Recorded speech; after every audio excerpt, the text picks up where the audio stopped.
Bonjour, je suis l'aspirant Cyril de la promotion 2019 de l'école de l'air.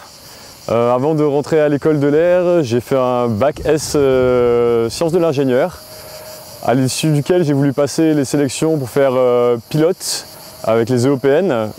Ayant réussi le concours, mais pas étant sélectionné, je suis rentré dans l'armée en tant que contrôleur aérien, dans lequel j'ai fait 8 ans en sous-officier.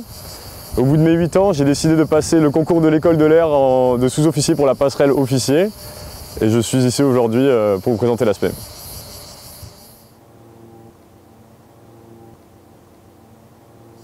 Pour le concours d'entrée de l'école de l'air, quand on est sous-officier, il y a 2 cursus. Un premier, un cursus aéronautique, et un deuxième cursus management public.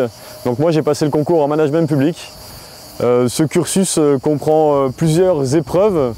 Une partie écrite et une partie orale. Dans la partie écrite, on retrouve une épreuve de dissertation sur la culture générale, une épreuve d'anglais, une épreuve de management public, ainsi qu'une épreuve de mathématiques. Une fois qu'on a passé ces épreuves, on nous dit si on est admissible ou non à l'école à la partie orale.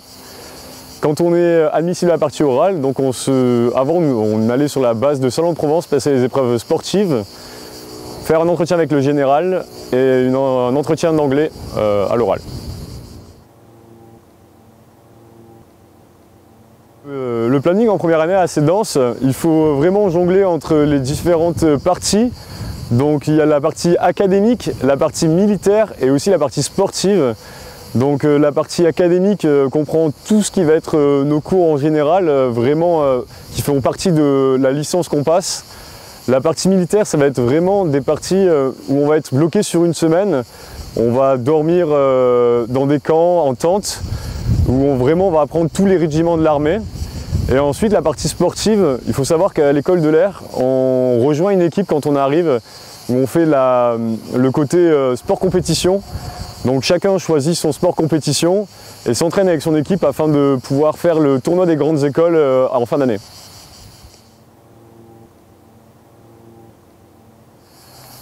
Le contrôleur aérien, déjà, il doit avoir une très grande disponibilité.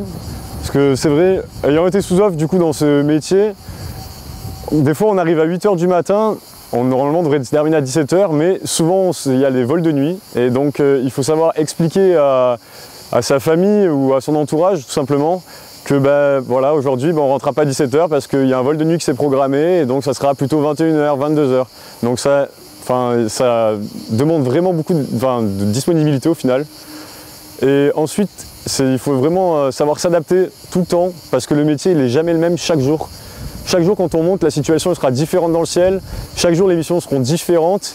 Et d'autres missions de type mission de sûreté aérienne qui participent à la posture par exemple de sûreté ne se déroulent vraiment pas pareil selon le type d'avion qu'on va intercepter.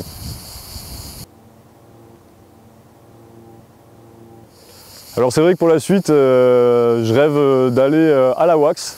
Donc c'est vrai qu'en CDC, donc en centre de détection et de contrôle, on fait beaucoup de missions d'entraînement. Il y a quand même la mission de sûreté aérienne comme je disais tout à l'heure.